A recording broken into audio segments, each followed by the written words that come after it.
Sa video na to, pag-uusapan natin kung bakit clickbait ang job title. Una, imaginein mo, isa kang full grown adult. Papayag ka ba na magpaalam ng day off sa kapwa mo full grown adult? Nagigets mo? Minsan mapapatanong ka sa sarili mo na nasaan yung ego? Nasaan yung ego mo? As a full grown man, kailangan may sarili kang desisyon sa buhay mo. Pangalawa, din tayo lalayo yung sahod. Halimbawa yung monthly mo 25k. Putik. Alam mo ba kung magkano ang kaltas sa sahod na 25k?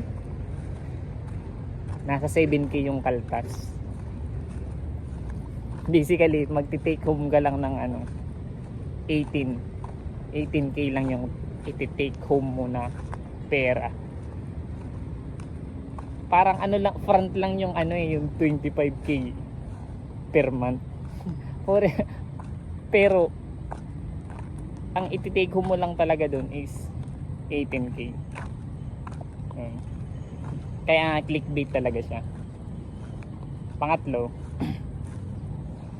wala kang freedom. Wala kang freedom, maniwala ka sa akin. Kasi kapag sinabi nilang pumasok ka sa ganitong oras, papasok ka.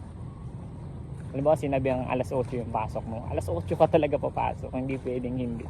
Kasi una, pwedeng pagalitan ka ng boss mo or yung mga katrabaho mo kasi shifting yan masisira mo yung operation.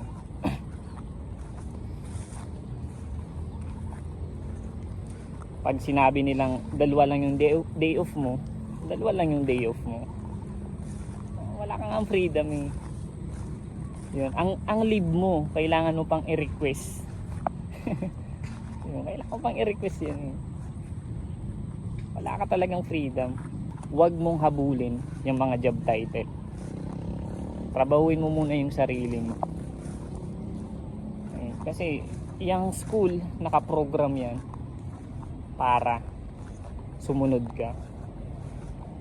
Since 4 years old ka na pinasok ka ng magulang mo sa paaralan, dyan na nagsisimula ang programming. Pagsuot mo ng ID sa school, ganun din sa trabaho, may ID ka rin, naka-uniform ka sa school, naka-uniform ka rin sa trabaho. Ang school, ang curriculum ng school ay obey. Sumunod ka lang, huwag ka nang tumanong. Wala kang freedom na mag-isip. Sumunod ka lang.